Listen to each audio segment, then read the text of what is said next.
You're 12 years old, walking with your parents through the markets of ancient Rome. Then, in a single moment, a stranger's hand changes your life forever. The morning had started like any other. The sun was warm on your face as you weaved through the throngs of people crowding the forum. It was a sensory overload in the best possible way. Merchants bellowed, advertising everything from fresh fish to exotic silks, their voices a constant competing roar. The rhythmic clatter of wooden cartwheels against the stone-paved streets provided a steady beat to the city's chaotic symphony. The air was thick with 1,000 smells. The sharp tang of salt from the coast, the earthy scent of livestock, and most comfortingly, the warm, yeasty aroma of freshly baked bread wafting from a nearby stall. Everything felt so perfectly, beautifully ordinary. You held your mother's hand, feeling safe and small in the bustling heart of the Roman world, completely unaware that these were the last moments of your childhood. Suddenly, a man materializes from the crowd, his movements sharp and deliberate. He plants himself directly in front of your parents, cutting off your path. He speaks in a blur of fast, clipped words, his hands gesturing wildly, as if painting a picture only he could see. Your parents look confused, then wary. You try to understand the rapid exchange, but the words are a jumble, lost in the market's din. Before you can fully grasp the tension in the air, you see the glint of metal. The man presses a small, heavy pouch of coins into your father's hand, the sound of them clinking together sharp and final. Your mother gasps, her grip on your hand tightening for a brief second before it goes slack. In that instant, before protest or understanding can form, the man's firm, calloused hand closes around your upper arm. He pulls you away from your parents, his grip like an iron shackle. You stumble, trying to look back, but the crowd swallows them almost immediately. Their faces, etched with a mixture of shock and despair, are the last image you see of them. Panic begins to bubble in your chest, but no sound comes out. You are led away without a word of explanation, without a single goodbye. The familiar streets twist into a labyrinth of unfamiliar alleys and narrow passages you've never seen. The grand marble buildings of the city center give way to cramped, stacked tenements. You are being pulled deeper into a part of Rome you never knew existed, a world hidden behind the grand facade. Finally, you stop before a nondescript, narrow house squeezed between two larger buildings. The wooden door is plain and weathered, offering no hint of what lies within. He shoves you through the doorway into a space where the air is immediately different. It's thick and stagnant, heavy with the cloying sense of old lamp oil, cheap perfume, and something else you can't quite place a human smell of close quarters. The transition from the bright, open market to this dim, enclosed space is jarring. A woman emerges from the shadows. She is stern, her face a mask of indifference. Her eyes, sharp and critical, travel over you from head to toe, assessing you like a piece of livestock. Her gaze makes your skin crawl. When she finally speaks, her voice is flat and devoid of any emotion. She gestures towards a basin of water and tells you to wash. As you scrub the grime of the city from your hands and face, she lays down the rules of your new existence. You do not leave this building without permission, she drones, her tone making it clear this is not a suggestion. You will speak only when you are spoken to. You will do as you are told, without question. You must always obey the keeper of the house. Disobedience will be punished. There is no room for argument in her voice, only the cold, hard finality of your situation. You are a prisoner. This house is your cage. The world you knew, with its bright sun and the smell of baking bread, has already begun to fade, replaced by this shadowed place that smells of oil, sweat, and silent obedience. That night, you are shown to a small, windowless room. The only furnishings are a rough straw mat on the floor and a single, thin blanket that does little to ward off the damp chill seeping through the stone walls. You lie down but cannot sleep. The house is alive with sounds you don't understand. Muffled footsteps echo in the hallway outside your door, a constant furtive patrol. Through the thin walls, you can hear the murmur of voices, sometimes low and conspiratorial, other times raised in anger or hushed whispers. Each sound is a reminder of your isolation, a testament to the life that has been stolen from you. The familiar comfort of your own bed, the gentle rhythm of your parents breathing in the next room, it all feels like a distant dream. The world you knew vanishes, not in a flash, but piece by piece, day by day. It is replaced by the relentless, grinding machinery of routine and a profound, suffocating silence. Your life becomes a series of simple, repetitive tasks. You wake before dawn, your first duty to sweep the dusty floors. You spend your days fetching and carrying buckets of water from the courtyard well, platters of simple food for the other inhabitants of the house, and refilling the oil lamps that cast flickering, monstrous shadows on the walls. The work is mindless and exhausting, designed to keep your body occupied and your mind empty. The woman with the flat voice oversees everything, her presence a constant, oppressive weight. In the first few weeks, questions burned inside you. Where are my parents? Why am I here? When can I go home? But you quickly learn that questions are a currency you cannot afford to spend. A simple inquiry is met with a cold stare. A second one earns you a sharp word or a day without food. Persisting brings a swift, painful slap that stings your cheek and your pride. You learn that trouble comes from opening your mouth, from showing curiosity, from revealing the flicker of hope that still stubbornly resides in your heart. So you stop asking. You swallow your questions, letting them curdle into a hard knot in your stomach. Silence becomes your shield. By 14, you've stopped wondering when you'll go home. You've learned that here, obedience is survival and silence is safety. You're 17 now. You've learned that survival isn't about strength, it's about silence. Low hum, candlelight flicker sound. 5 years have passed since you were sold, and this house has become your entire world.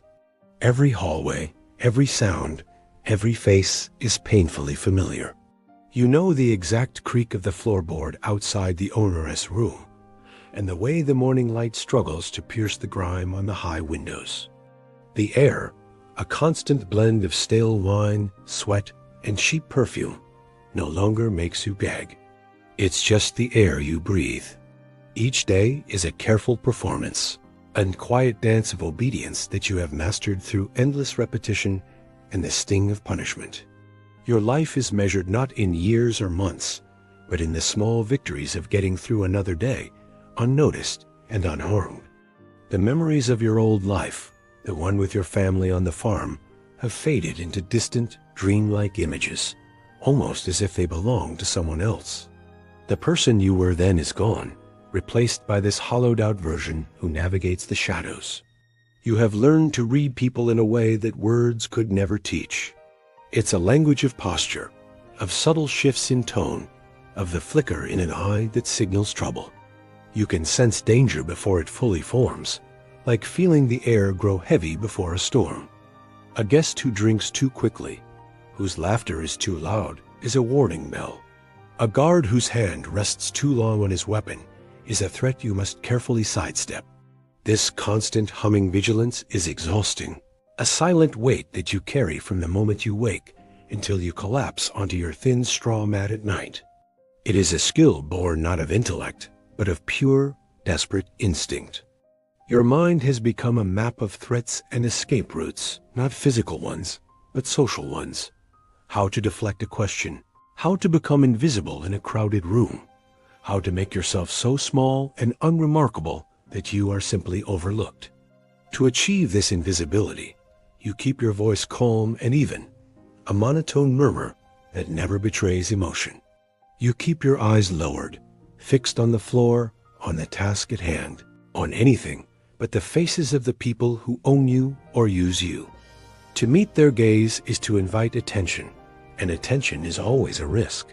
Your thoughts are your only private sanctuary, a fortress you guard with absolute discipline.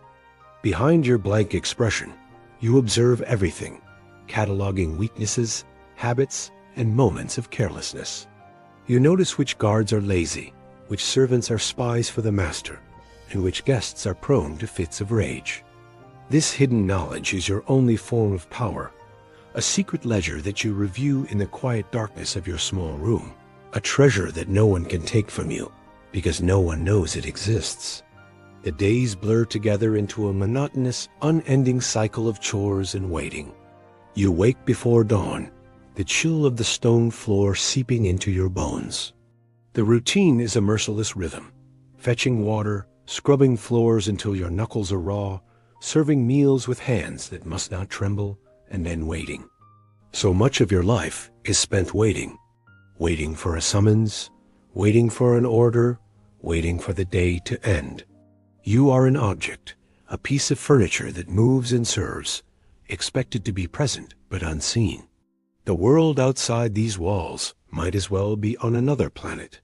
You hear snippets of conversation about politics, about harvests, about festivals, but they are like sounds from a ghost world, meaningless and disconnected from your reality of survival. Time loses its shape, marked only by the shifting light and the changing of the guards. In this oppressive silence, you are not entirely alone. You share small, wordless understandings with the others who are trapped here with you. There are no heartfelt conversations, no sharing of stories from the past. That would be too dangerous, too painful. Instead, you communicate in a silent language of shared experience.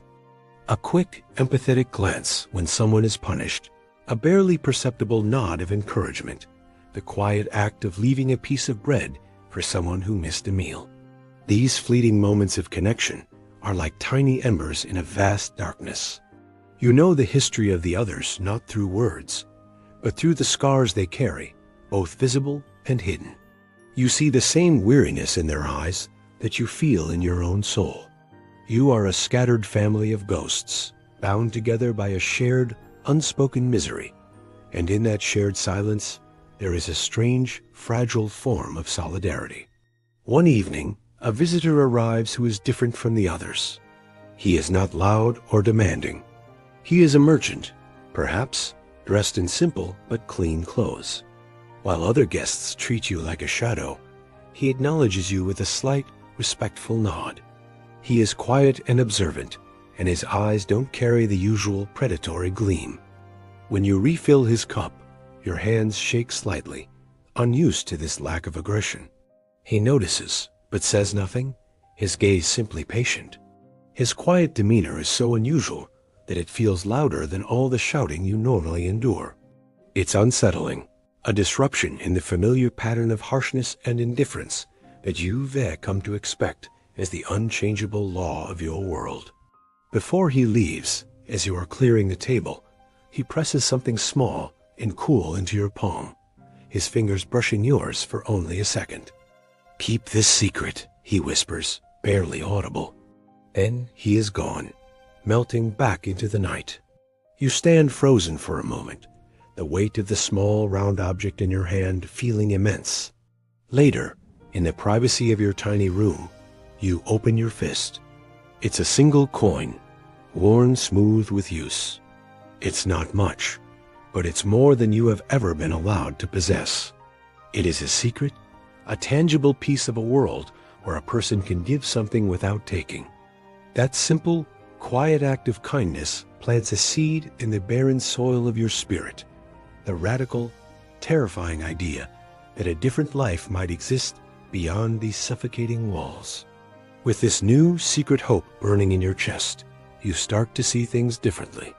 You begin to notice patterns you had previously ignored as just part of the endless routine. You time the changing of the guards at the main gate. You observe when the heavy doors are unlocked to receive deliveries. You pay closer attention to the owner's habits, noting the nights he drinks so much that he falls into a stupor, his keys left carelessly on a nearby table. What were once just meaningless details of your imprisonment now become pieces of a puzzle. Each observation is a small bit of data, another entry in the secret ledger you keep in your mind. This new focus gives your days a purpose beyond mere survival. You are no longer just enduring. You are studying, planning, searching. Hope, is a dangerous thing. It makes you reckless. It makes you vulnerable. To hope is to risk a disappointment, so crushing it could extinguish what little spirit you have left. Part of you screams to crush the thought, to throw the coin away, to go back to the numb safety of silent obedience. It's a fool's dream, a fantasy that can only lead to more pain. But the seed has been planted, and it refuses to die. The hope is a stubborn, defiant spark that flickers in the darkness, refusing to be put out. It is a quiet rebellion happening within the fortress of your own mind. Every night, as you lie on your straw mat listening to the familiar sounds of the house, you close your eyes and you allow yourself to imagine it. You imagine the feeling of walking through the main gate, not as a captive, but as a free person. You imagine the sensation of the open air on your skin, the smell of damp earth after rain, the sight of a sky filled with stars, unobscured by walls and bars. You imagine walking until your feet are sore, just for the simple reason that you can. You start to see moments, tiny cracks in the routine. You tell yourself it's foolish to dream, but the dream keeps returning. You've waited years for this night, the moment the door might finally open. Rain falls, footsteps fade, and for a heartbeat, you taste freedom. You're 22 years old. A decade has passed since you were sold, and the routines of this house are etched into your very being. They are more than just habits. They are instinct. You know the exact creak of the floorboard outside the keeper's room, the precise moment the last lamp is extinguished, and the rhythm of the guards' patrols as they walk the perimeter. You can map the entire house in your mind, every shadow, every echo. The years have turned you into a ghost within its walls, silent and observant, waiting for a crack in the unyielding order of things. Tonight, the world outside is veiled in a downpour. The rain hammers against the roof, a relentless drumming that muffles all other sounds. It's a chaotic symphony, but to you, it is the sound of opportunity. Through the noise, you notice something missing, the familiar heavy clang of the outer gate being bolted shut. There is only silence where a sharp, metallic thud should be. The guards, seeking shelter from the storm, must have been careless. Darkness and the roar of the rain have created a perfect, fleeting moment of chaos. Your heart begins to beat a frantic rhythm against your ribs, a drum that only you can hear. The small, worn coin a kind stranger pressed into your hand years ago is still there, stitched into the hem of your simple dress. Its cold weight has been a constant secret companion.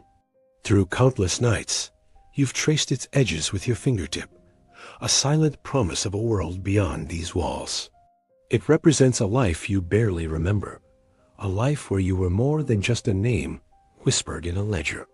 Tonight, it feels heavier than ever, not like a memory, but a key, a single desperate chance. You take a slow, deliberate breath, the stale air of the house filling your lungs for what you pray is the last time. Pushing aside a loose bar on a ground floor window, you slip into the muddy courtyard. The gate is just ahead, slightly ajar. You step out into the rain. The air that hits you is a shock to the system. It's cold, clean, and alive in a way you had almost forgotten. It smells of wet earth and distant storms, a stark contrast to the cloying scent of perfume, wine, and sweat that has defined your existence. The rain soaks through your thin clothes in an instant, but you barely feel the chill. Each drop is a baptism, washing away the dust and grime of your captivity.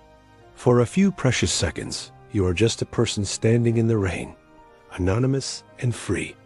You take one step, then another, your bare feet sinking into the mud on the unpaved alley. You've made it only a few paces when a shout cuts through the storm. "Hey, stop!" The voice is sharp, familiar, and filled with an anger that turns your blood to ice. the illusion of freedom shatters. Suddenly, the world narrows to a terrifying pinprick of existence. There is only the sound of your own ragged breathing, the squelch of your feet on the wet ground, and the heavy, pounding footsteps closing in behind you. More voices join the first, their shouts echoing off the slick, dark walls of the alley. Panic claws at your throat. There is nowhere to run, nowhere to hide. Your past has caught up to you. Everything goes still. The struggle is brief and brutal. Hands grab you, and the world dissolves into a confusing blur of shouting faces and rough treatment. The next few days pass in a haze of exhaustion, fear, and pain. You are locked away in a dark, windowless room, left alone with nothing but the echo of your failed escape. When you finally wake, it's not to the clean scent of rain, but to the same old walls, the same guarded faces, and the same suffocating rules that have governed your life for a decade. Nothing has changed, and yet everything has. Time resumes its slow, grinding march forward, but a part of you is left behind, forever frozen in that alleyway. It's stuck in that single breathtaking moment when you felt the cold rain on your skin and almost tasted freedom. The hope that once burned like a small, steady flame inside you has been extinguished, leaving only cold embers. You grow older, and the fire in your eyes dulls. Fewer people bother to remember your name. You are just another face in the house, a cautionary tale whispered to newcomers. The world outside never knew your story. Inside, life goes on, lights glowing, voices laughing. But somewhere in the silence, your memory still lingers.